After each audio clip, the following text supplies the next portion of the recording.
This video is powered by the pros at Pascal Air Plumbing and Electric. Arkansas owned, Arkansas operated. GoPascal.com. Alyssa Orange from Pig Trail Nation is here to brighten up my day. Alyssa, help me, please. My energy is falling. We didn't get into the hotel until 4 a.m., so I need your sunny disposition. How are you? Oh, I'm doing great. I'm sorry you're so tired. I wish I could brighten up that day, but the clouds are back in the sky. It was beautiful here yesterday. Clouds are putting a little damper on my day, too. Bummer. I was hoping the first things you would say would cheer me up. Cheer me up by giving me hope that both Arkansas men's and women's basketball will play in the NCAA tournament and do some damage when they get there.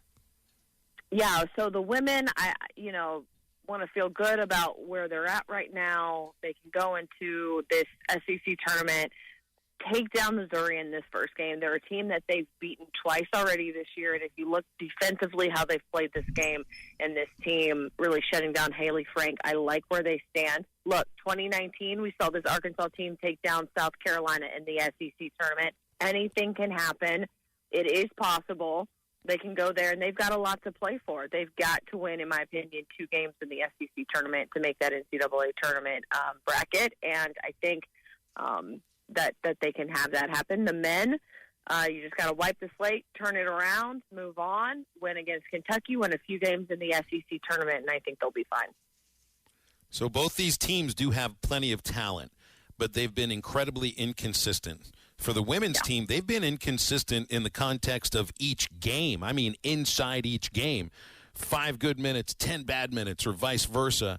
And it's been difficult for them to put together a full 40 minutes and feel good about it. They've done that against Missouri twice, so you do go into tomorrow knowing that. With the men's team, it's a game-by-game thing. You don't know which team is going to show up on a daily basis. And, look, we can point to say, look, so they were spent after putting everything they had into the Alabama game against Tennessee and all of that. But you know what? When you get into March, there are no mulligans.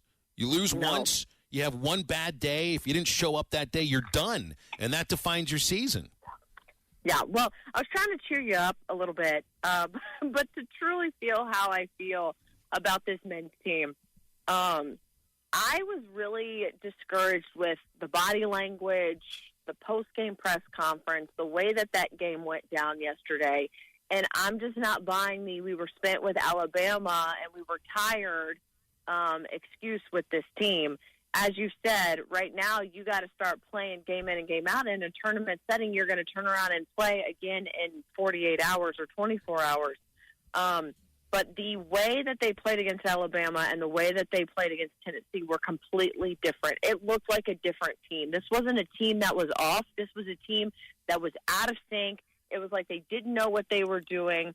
You have 16 turnovers to 8 assists. I'm curious and wondering if there's something else going on with this men's basketball team right now that doesn't deal with on-the-court things that is had them make this turn. I want to be wrong, but you also have to be very discouraged if you watch the press conferences last night after the Tennessee game. Yeah, there were just some silly turnovers, like the one where Anthony Black. You're taught in 7th grade. I forget how you're taught as a young basketball player to always know where the ball is on the court. It's kind of a thing that you're supposed to do. Mm-hmm. And Mekhi Mitchell's just running down the floor and runs over Anthony Black with our point guard with the bar. You're like, what's going on, guys? Are y'all even? Have y'all woke up yet? Yeah, and they're passing the ball to the guy sitting on the front row of the stand. It was like there's no one, and they did that multiple times. It wasn't just one. It was multiple times. There was such a disconnect. And, look, it was a 9 o'clock tip, and we can go on a discussion about how I don't think basketball games need to be tipping off at 9 o'clock on the East Coast. That's a completely different subject. But it just looked like they were – I don't even want to say they were going through the motions, because I think going through the motions you'd have played better than you did last night. And I think you got to tip your hat to Ricky Barnes. He had a game plan out there. They had been struggling a little bit. I think Ricky Barnes is a great coach. I really do. I'm a fan of him. I know he hasn't had the postseason success But yeah, we looked. I agree with you, Alyssa. We looked lost, and then Phil and I were talking a little bit about the front court. What do you think is going to have to get going for Jordan Walsh to pick it back up? I don't know if and the Mitchell brothers, but Walsh seems like if he struggles a little bit early, he might just check out a little bit for the rest of the game. Yeah, it's a confidence thing with him. We were talking about this in the studio, Courtney and I, and Courtney made a really good point, and I agree with her, where he's more of a player that needs to see other people have success, and that's what hypes him up, right? So maybe Jordan Walsh needs to come off the bench, and maybe you see Nick Smith. Okay, Nick Smith has got it going. Anthony Black's got it going. Oh, now it's my turn, and it's almost like he's kind of been like wound up on the bench, and then he's ready to let loose, and you bring him in as that sixth man. Maybe that's what Jordan Walsh needs, is to be able to kind of see guys have success first and feed off of that instead of trying to create it himself. Because what we're seeing from a confidence standpoint is if it doesn't hit right away, it might not hit all game. I think we're seeing maybe a little bit of the limits of what it's like to bring in an incredibly talented freshman class. And you know what it's like. I mean, maybe basketball recruiting is a little bit different than football recruiting and baseball recruiting and all that, but not all 5 stars are 5 stars that first year. You know, we get locked into the idea that the 5-star, you know, guys that are projected to be lottery picks, come into college and just flat out dominate and play consistently and look like NBA players while they're out there. And that has not been the case. Nick Smith at times and Anthony Black at times and Jordan Walsh probably a little more than the other two have looked like 18 or 19-year-old kids at times. Very good sometimes, not so good other times. Maybe this is just a matter of, dealing with young basketball players that are supposed to be your dudes on the court. Yeah, and I think, too, sometimes we take for granted and don't think about everything else that these kids are going through, transitioning from high school to college, going to class, getting stuff in, going to practice, being regimented in what you're eating, having to do all these kind of things. It's a lot, that transition to college for just a college kid. Just me, plain old Alyssa, going to college. It was an adjustment. Try now being a student athlete, and sometimes that is harder for some people than it is for others.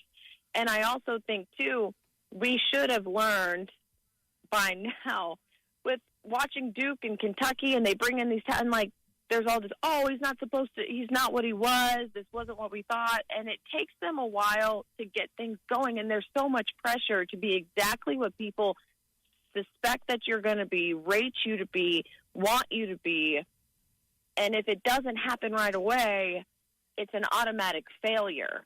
And maybe as a society, those kind of things have been detrimental in the long term for some of these kids who it's going to take a few years, a sophomore year, a junior year, to get acclimated. Alyssa, that's a great point, because I've heard a little bit about that, about Jordan Walsh, because he's a 5-star. And I'm a Jordan Walsh fan. I think Jordan Walsh can go to the next level and play, but I think he needs 3 years in college ball, just to what you just said, just adjusting this first year, this freshman year. And then next year, you're going to see everybody's numbers go up from that freshman to sophomore year. You see it every time when freshmen play a little bit, and then that sophomore year, they make a big jump. And I think Jordan Walsh is a guy next year that would make a big jump. Yeah, I think so too. But can you imagine being Jordan Walsh right now, and people are like, well, he's a 5-star. He's overrated. Yeah, he's not any good. He's this, he's that, and it's almost like, whoa. We've got to maybe not be too hard on some of these kids, because it's asking a lot from a kid that you forget is 18 years old. And the coaches end up getting a lot of the blame, if a 5-star doesn't play like a 5-star when everyone thought that he or she would. I mean, I'm seeing this with the women's team, with Jersey Wolfenbarger and Mariam Dowda. I mean, it's a prime example there. I think the fact is, with the two of them, I think with Jersey, she's learning another new position. I think she's still kind of learning how to play at that height, because I think she grew so fast. And with Mariam, I think the knee injury had a little to do with the idea that she can't quite play at the speed the team likes to play at. That's not to say that next year they don't improve, But you know it's different in women's basketball. You get these players for 3, 4 years, 5 years in some cases. You don't get the men's players for that length of time. Yeah, and that's the big thing too, is you can have 2-3 year plans with the women, and there will be outside people who are saying, "Oh, she's good," and what's happening with her, and yada yada yada. And that's always going to happen. That's never going to go away.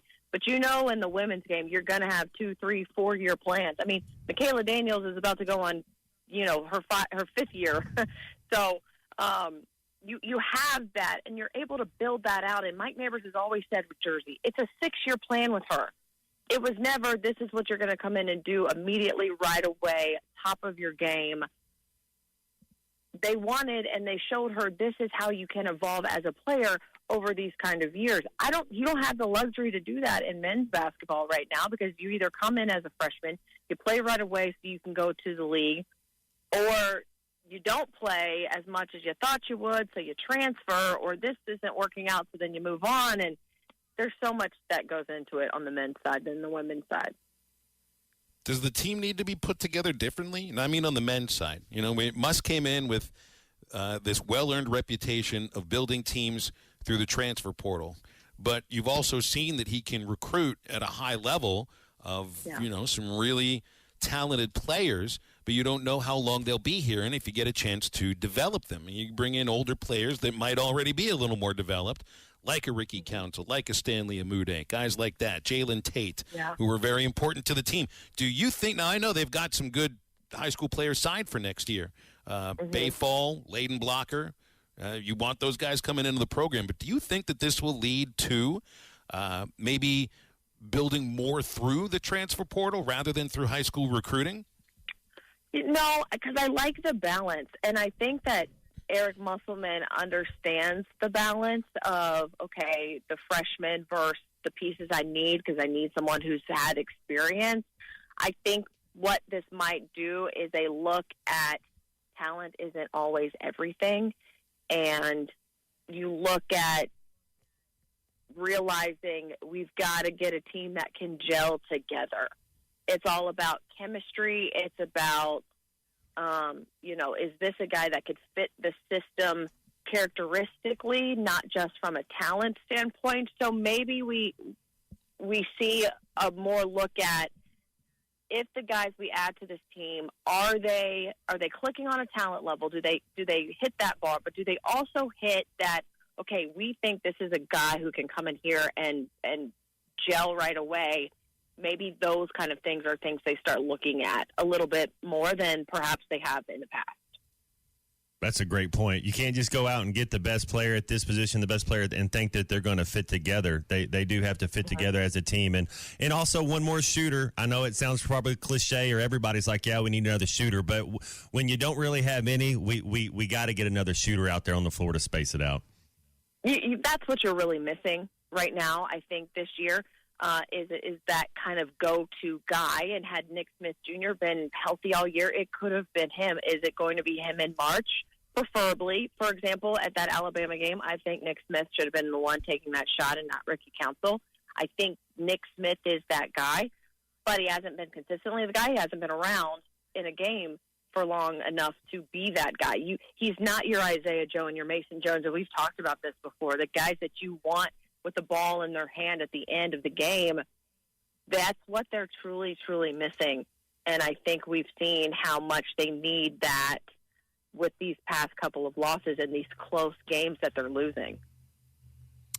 Alyssa, I can't let you go without, asking about your feelings with Gavin Lux's ACL injury. Oh my Supposed gosh. to be the starting shortstop for your LA Dodgers. And for one thing, I didn't read how this injury occurred. ACL tear is usually not a baseball injury, so this one, No. For lack of a better term, came out of left field. Yeah, it was devastating. It was scrolling across the ticker all day yesterday on ESPN, and I just kept being like, and Courtney's like, what's wrong? And I was like, Gavin Lux. And then 30 minutes later, I'd be like, oh, I'm just so sad. And Courtney would be like, why? And I'm like, Gavin. She's like, you've got to stop. But I was just really, really heartbroken, because you also have to understand the Dodgers have invested so much. You've moved. Trey Turner is now with the Phillies. So many moving parts have moved because you've invested in Gavin Lux and his future, and this happens. And when I was watching the replay, Phil, he was rounding third base or at third base and fell weird, and the knee just went down. And you just hate it for him because he has always been kind of one of those guys, high projection, hasn't really hit his stride yet. Could 2023 be that year? And then this happens, and so it's heartbreaking. Well, they've got more money than God, so I'm sure they can find somebody to play that position at some point. I feel for Gavin And no Lux, Walker Buehler right now. I'm dying. Hey, you could root for the Pirates if you want, and you really know what it feels like to die during baseball season. It'd be Come over to my side. It'd be Alyssa. like flying Struggle Airlines, rooting for the Pirates. That's exact. Just rename them the Struggles, the Pittsburgh Struggles, and they can get flown Hey, if I around by start Struggle rooting for the Airways. Pirate and they start winning, it's not my fault. Or maybe it is my fault. Well, if that's all it takes for them to start winning, Alyssa, I got a black and gold shirt and a black and gold hat for you, ready to go. Appreciate you as always. We'll talk next week. Thank you.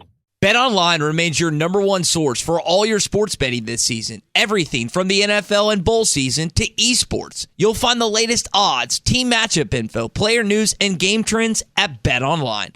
BetOnline features live betting, free contests, and live scores for almost any sport or game imaginable. We're the fastest and easiest way to bet on all your favorite leagues and events. Head to betonline.ag to join and receive a 50% welcome bonus on your first deposit. Make sure to use the promo code BELIEVE to receive your rewards. That's BLEAV. Bet Online, where the game starts.